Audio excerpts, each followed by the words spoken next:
টঙ্গী, দমকল এবং হরিহরপাড়া তিনটে কলেজ তোমরা এখন পর্যন্ত প্রেজেন্ট আছো, এরপরে আরো অন্য কলেজগুলো আসবে। বিষয়টা হচ্ছে যে আমরা আজকে এই রকম একটা অনুষ্ঠান করছি, এটা হঠাৎ করে নয়। আমার যারা সহকর্মী আছেন তারা বোধহয় অনেকটাই জানেন বা হয়তো জানেন। আমরা গত 6 বছর প্রায় একটা চেষ্টা চালাচ্ছি। চেষ্টাটা হচ্ছে আমাদের নিজেদের কলেজ, নিজের কেরিয়ার, নিজের ক্লাস রুটিন মেনটেন করা, টাইমলি আসা যাওয়া, এই যে তথাকথিত একটা বাউন্ডারি তৈরি করে দেওয়া আছে, আমরা এটাকে ভেঙেছি। তার কারণটা হচ্ছে যে কোনো কিছু একটা নিয়মের মধ্যে দিয়ে আমরা যাই, নিয়মের প্রয়োজন আছে, কিন্তু নিয়ম যদি এমন হয়ে যায় যেটা আমার দম বন্ধ করে দেবে, তাহলে সেই নিয়মের বেড়া দিকে থেকে প্রাণ খুলে মন খুলে কাজ করা যায়।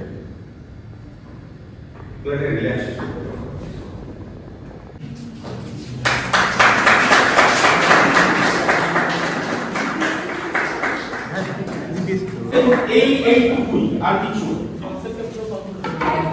তাই না? একটু সাধারণ ভেবে দেখুন, খরচাও কম, কাজটাও কম।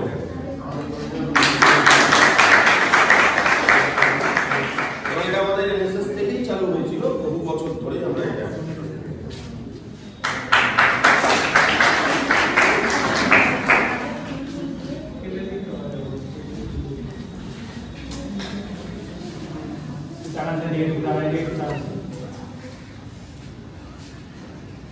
বেতা বসো।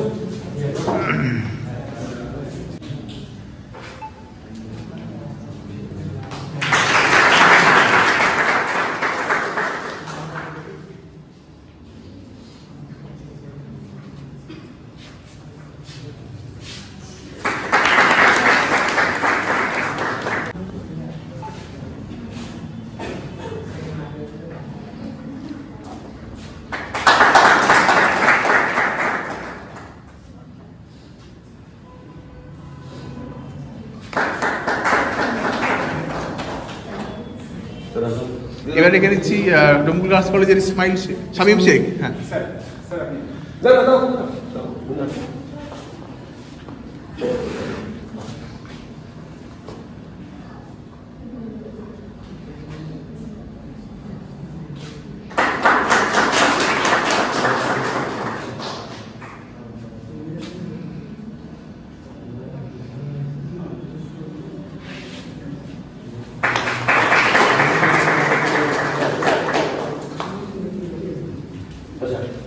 আমি একটুখানি যদি ছবি কোনো ব্যক্তির থেকে থাকে সেটা হচ্ছে হুমায়ুন যায়, তার কারণটা কি তিনি তৈরি করেছিলেন, তাহলে ডেফিনেটলি তার প্রতি মানুষের একটা আগ্রহ থাকবে। ওই তো হুমায়ুন যায়, এই যে এ তৈরি করেছিল, মানে ওই দিকে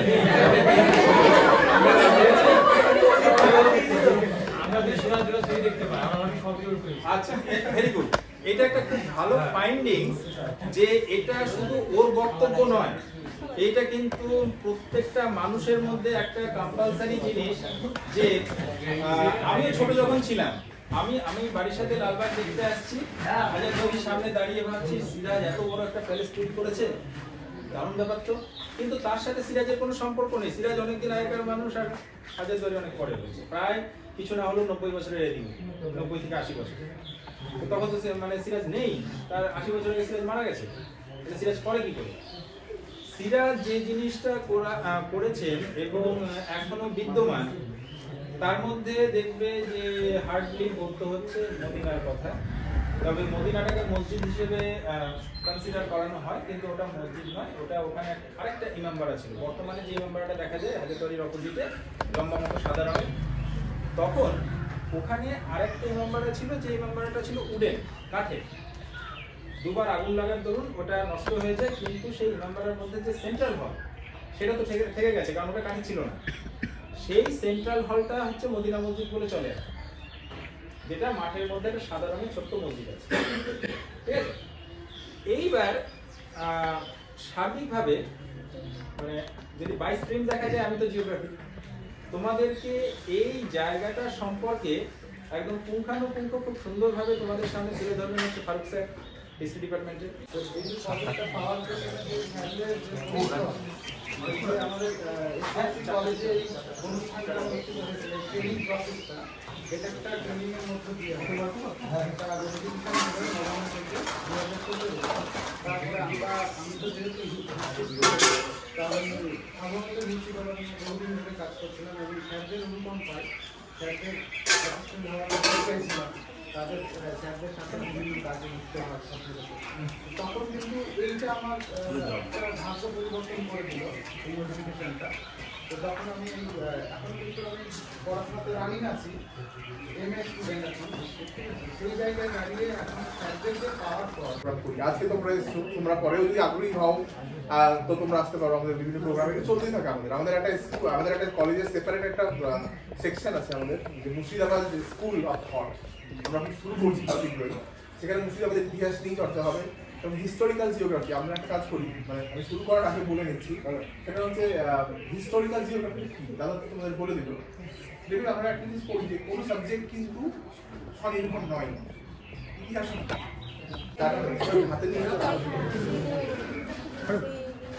হ্যাঁ যাই হোক। তো এবার যেটা হলো যে তাহলে ইতিহাস কেন ধরো আমরা এই প্যালেসের কথা এলাম, ধরো মুর্শিদাবাদ কেন চুজ করলো, সেটা তো ইতিহাসে আমরা পাচ্ছি, জিওগ্রাফিক্যাল কারণ তো আছে, সেটাকে দেখাবে, জিওগ্রাফি দেখাবে। এবং অনেক সময় কি হয়, আমাদের যেটা কাজ, বিশেষ করে হারানো জনপদ খুঁজে বেড়ানো, যে আমরা যারা দেখছি রেনেলের ম্যাপ, তোমরা অনেকেই এখানে সবাই হিস্ট্রি স্টুডেন্ট আছো, আচ্ছা, তো রেনেলের ম্যাপ সম্পর্কে তোমরা অনেকেই জানো। রেনেলের ম্যাপ, জেমস রেনেল। তো রেনেলের ম্যাপে কি হয়, ধরো একটা মুর্শিদাবাদের যে কাশিমবাজার আইল্যান্ডের যে ম্যাপটা আছে, সেখানে প্রচুর জনপদ পাওয়া যাচ্ছে, কিন্তু এখন তার কোনো অস্তিত্ব নেই বা নাম চেঞ্জ হয়ে গেছে। তো আমরা কি হয়, তো হিস্ট্রি তো কাজ করবো, ওইখানে ওই ম্যাপ দিয়ে সামনে করতে হবে। তাহলে আমাদের এখানে যদি আরো এগোতে হয়, তাহলে আমাদের জিওগ্রাফি হেল্প নিতে হচ্ছে। তাহলে জিওগ্রাফি হেল্প নিয়ে কি হয়, সুপ্রয়োজা আছে আমাদের জিওগ্রাফি। তো আমরা তখন সুপ্রয়োজাকে বলি যে এই যে ম্যাপটা একটু এর সঙ্গে কি করে করবে দেখো। তো তখন তারা কি করে, গুগল মানে প্রেজেন্ট গুগল ম্যাপের সঙ্গে স্যাটেলাইটের সঙ্গে ওই পুরোনো ম্যাপটাকে মার্জ করে একটা সেই লোকেশনটাকে উদ্ধার করে। তারপর আমরা সেখানে ফিল্ডে যাই, ফিল্ড ভিজিটে যাই, সেখানে লোকাল লোকেশনের কথা বলি এবং সেখানকার সম্পর্কে ইতিহাস কিছুটা উদ্ধার হয়। তো এইভাবে অনেক সময় হেল্প হয়। তো আমি এই সমস্ত গল্পের হিস্টোরিক্যাল জিওগ্রাফিতে যেতে হবে। আজকে তোমরা স্পেসিফিক তোমাদের দুটো প্যালেসে নিয়ে আসা হয়েছে। এটার নাম হচ্ছে আমির মহল বা বালা খান। তো ভুলে যাও, তোমরা আজকে 2024 পড়ে গেছে, 2024 আছে। ধরো তোমরা দক্ষিণ দরজা দিয়ে ঢুকলে, তো অনেকে গাড়িতে করে এসছে, ওদের বুঝতে পারবে যাওয়ার সময় এত দেখবে। তো দক্ষিণ দরজা ছিল একটা সময় ভীষণ রেস্ট্রিক্টেড এরিয়া, ভীষণ ভাবে করা হতো ওখানে। ইভেন ওখানে ওই যে সাদা রঙের যে বিশাল বড় গেটটা পার হলে, ওই গেটের দুই পাশে সশস্ত্র প্রহরীরা থাকতো, হাতে বন্দুক নিয়ে এবং তারও আগে হাতে সোর্ড নিয়ে। তো ওইখানে বিনা অনুমতিতে একটা মাছি ঢোকার ক্ষমতা ছিল না। অথচ আজকে দেখো অজস্র ভিড়, সাধারণ মানুষ করে বেড়াচ্ছে। তো যুগ চেঞ্জ হয়েছে, এই সমস্ত প্যালেসগুলো পুরনো হয়ে গেছে, ভেঙে পড়েছে, অনেক প্যালেস তো মাটির সঙ্গে মিশে গেছে। তো এই যে পুরনো প্যালেসগুলো আমরা দেখছি, এই যে কেল্লার হিসাবে, কোনো পিছনে মনে হবে যে কেল্লাটা কি ভাই, প্যালেসে এসেছি, তো কেল্লাটা সম্পর্কে বেসিক কনসেপ্ট আমাদের দরকার। তো দিল্লি যেমন লাল কেল্লার নাম ছিল দিল্লি, দেখেও ছবি, লাল কেল্লা মানে একসময় একবারে চিনি। আর কি চিনি আমরা লাল কেল্লা ছাড়া? তিতুমিরের বাঁশের কেল্লা, তাই তো? এখানে এখন লালবাগের ছেলেমেয়েরা আরেকটা কেল্লা চেনে, বাঁশের কেল্লা বলে মসজিদের পাশে একটা নতুন রেস্টুরেন্ট হয়েছে, সেটাও কেল্লা। যাই হোক, তো এই যে কেল্লা কনসেপ্টটা হচ্ছে যে নবাবদের জন্য একটা বিশাল বড় সুরক্ষিত এরিয়া। এবার সুরক্ষিত এরিয়া কেন মনে হতে পারে যে একটা প্যালেস তো হতে পারে, মানে প্যালেসের ভিতরে থাকতে হতো নবাব বা বাচ্চা, তাহলে কেল্লা করার দরকার কি ছিল? বা কেল্লা বলতে এত বড় একটা এলাকাকে কেন বোঝাচ্ছে? সেগুলো ধ্বংস হচ্ছে, আবার নতুন প্যালেস গড়ে উঠছে। তো এরকম হতে হতে আজকে আমরা যে মুহূর্তে, আজকে স্পেসিফিক আমাদেরকে দুটো আমরা সাবজেক্ট প্যালেসের নাম রেখেছি, দুটো নিয়েই বলতে হবে। তাহলে এই যে প্যালেসটা আমরা রেখেছি আজকে, এই প্যালেসটার নাম হচ্ছে আমির মহল। আমির মহল কেন? এর এক্সাক্ট কোনো লিখিত হিস্ট্রি নেই। আমি আজ থেকে ধর 2016 কথা বলি, আমি তখন একটা ইতিহাস, মানে আমি ওই আনন্দবাজার আমাকে বলেছিল যে একটা আর্টিকেল লিখতে, তখন আমি এইটা নিয়ে ভাবছি এটা আনন্দ লিখবো। তো এটাতে সাথে আসার পর যেরকম কোনো রকম কোনো ইনফরমেশন নেই। নিজের পরিবারের কথা বললাম, প্রচুর পুরনো ডকুমেন্টস ঘাটলাম, নিজামাত লেটার্স পড়লাম, কিন্তু কোথাও এই প্যালেসের কথা নেই। নিজামাত লেটার্সে কিছু পেয়েছিলাম যখন ওই গভর্নমেন্টের মানে গভর্নর জেনারেলের এজেন্ট যখন গভর্নর জেনারেলকে চিঠি পাঠাবে সেই চিঠিতে কিছু ইনফরমেশন কিছু আছে, কিন্তু এই লোকেশনটার ইনফরমেশন আছে কিন্তু প্যালেসটাকে নিয়ে আলাদা কিছু বলা নেই কোথাও। তো তারপরে আমি কি করলাম, নিজামাত পরিবারের কিছু সব সিনিয়র যারা মেম্বার, যাদের 86 বছর বয়স, তারা 90 বছর বয়স, তারা হাতে গোনা 6-7 জনই আছে এখন, তাও নেই এখন 4-5 জন মতো আছে, তাদের কাছে গেলাম, তাদের কাছে কিছু ইনফরমেশন নিলাম বিভিন্ন, সেই ইনফরমেশনগুলোকে ক্রস চেক করে একটা ইতিহাস দাঁড় করিয়েছিলাম তখন। তো এই যে প্যালেসটা, এইটার মোটামুটি তৈরি হচ্ছে নবাব হুমায়ুন যে এটা তৈরি করছে বলছে, নবাব হুমায়ুন। তো খুব ইন্টারেস্টিং বিষয় যে নবাব হুমায়ুন যে এটা তৈরি যখন করছেন, উনি ক্ষমতায় করছেন 1824-এ, তারপরে তো এখন প্যালেস তৈরি হচ্ছে। তাই ভালো লাগছে আমার টিচারদেরকেও দাও একটা ফাইন্ডিং লাগবে না, পেয়েছে না নাচ হয়ে গেল। সিরাজ মানে নবাব, সেই স্বাধীন নবাব, এটা একদম ফালতু কথা। সিরাজ কখনোই স্বাধীন নবাব ছিলেন না। হ্যাঁ, সেটাতে আজকে 50 বছর পর আগে ভারতের প্রথম নবাব এবার মজার বিষয় এখানে যে মীর কাসিম স্বাধীন চেতা ছিলেন, স্বাধীন নবাব ছিলেন। নবাব কোর্সটাই হচ্ছে পরাধীন দিল্লি। হ্যাঁ, আর বিনিময় সেটা না, সেটা তো এবং একটা সময় কি হতো, আমি তো একদম প্রথমে যাই, আমি প্রথমে যেতে চাইছিলাম না, কারণ সময় এদের বোরিং লাগবে। হ্যাঁ, প্রথম যে নবাবী আমলটা শুরু হয়, নবাবী আমলটা যখন মোগলরা ভারতবর্ষে এলো এবং বাংলা দখল করলো, তখন বাংলা সুবাই পরিচয় করে দিই আমাদের অভিজিৎ ভাই, হুমায়ুন। এরা মুর্শিদাবাদের ইতিহাস নিয়ে তোমরা মানে কল্পনা করতে পারবে না, এরা মুর্শিদাবাদ যদি এদের অভিজিতের একটা সম্পূর্ণ আমাদের মানে সবার গভর্নমেন্ট মুর্শিদাবাদ একটা অর্গানাইজেশন আছে, যেখানে আমরা মুর্শিদাবাদের বিভিন্ন বিষয়গুলো নিয়ে আলোচনা তো করি, কাজকর্ম চলেই, সেই সঙ্গে যারা মুর্শিদাবাদ নিয়ে চর্চা করছে বা মুর্শিদাবাদের জেলার গৌরবকে যারা বিশ্বের দরবারে পৌঁছে দিতে চাই, সবসময় তাদের সাথে অভিজিৎরা আছে। হ্যাঁ, এবং তোমরা যদি আগ্রহী হও তোমরাও যোগ দিতে পারো আমাদের গভর্নমেন্ট মুর্শিদাবাদে ফেসবুক পেজ আছে, তোমরা এটা হাতে নিয়ে দেখো, এদিকে একটা দিলাম, হ্যাঁ এদিকে একটা দেন। মুর্শিদাবাদের বিভিন্ন প্যালেসের ছবি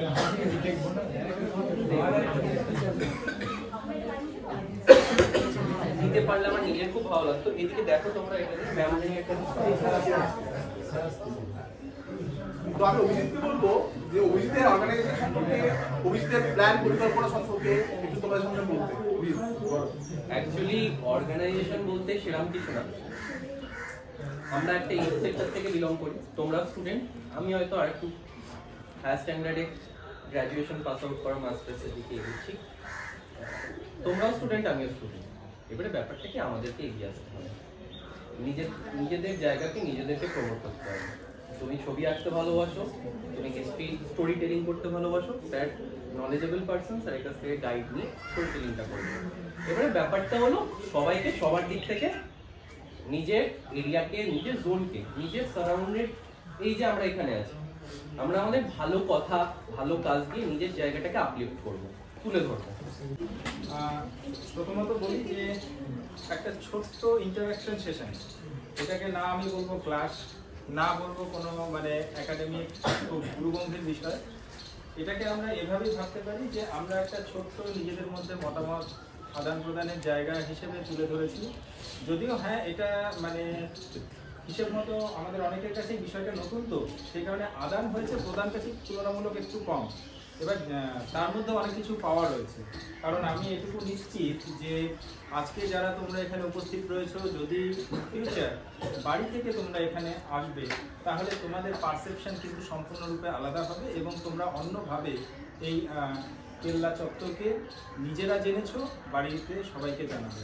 বিষয়টা কি যে আমরা এখানে সমবেত হয়েছি কিন্তু একটা ধারণাকে নিজেরা নেওয়ার জন্য এবং সেই ধারণাটা আস্তে আস্তে কিভাবে আমাদের মধ্যে ছড়িয়ে পড়তে পারে সেই জায়গাটার জন্য। হ্যাঁ, মানে আমাদের যদি কিছু সীমাবদ্ধতা বলো যে আমাদের পক্ষ থেকে আরও বেশি কিছু স্টুডেন্টকে আমরা যদি ইনভলভ করতে পারতাম বা আরও কলেজকে যদি ইনভলভ করতে পারতাম, তো বাস্তবিক বিষয় হচ্ছে সীমাবদ্ধতা অনেক ক্ষেত্রে থাকে, সেগুলো তোমরা বোঝোই। পাশাপাশি আমরা এখানে যেখানে বসেছি সেই স্থান সংকুলনেরও একটা ব্যাপার রয়েছে, তো সেই দিক থেকে আমরা আমাদের সাধ্যমতো চেষ্টা করেছি এবং তোমাদের কাছে অত্যন্ত আমরা খুশি যে এত ধৈর্যের সাথে তোমরা বিষয়টাকে শুনেছো, সেই জন্য আমি আন্তরিকভাবে তোমাদের কৃতজ্ঞতা জানাই।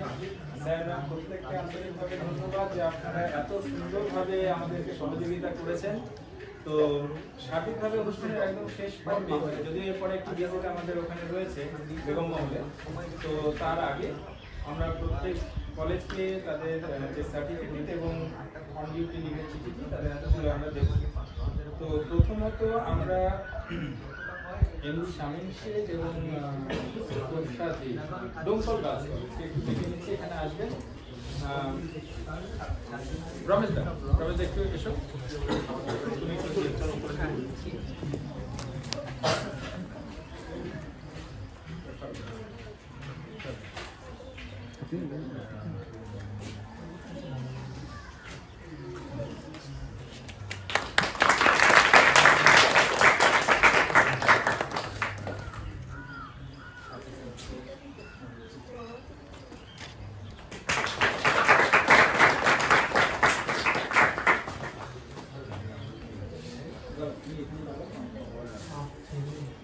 এরপরে আমরা ডেকে নিচ্ছি মিস্টার আমিনুল মন্ডল, জলমন্ত্রী মহাবিদ্যালয়।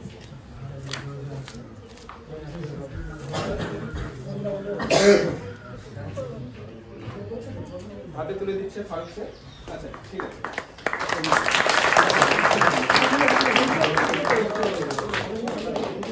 সবাই এবার নিজে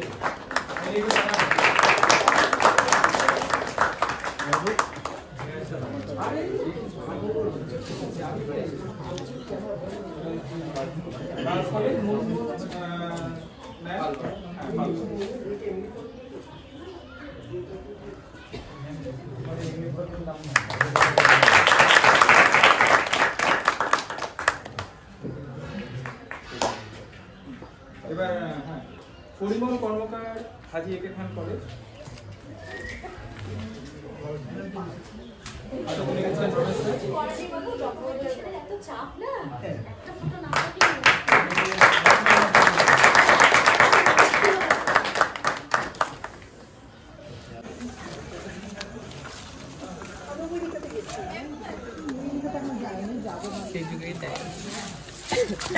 লাইভ করছো নাকি? না না ভিডিও পেডিকেও খুলে যাচ্ছে রে আমার মোবাইলটা।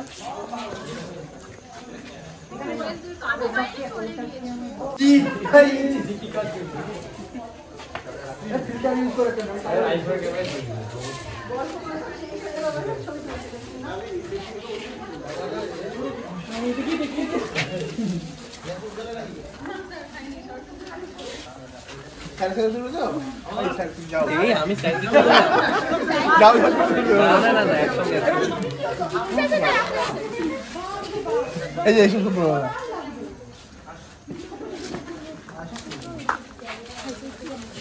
ডকুমেন্টেশনের জন্য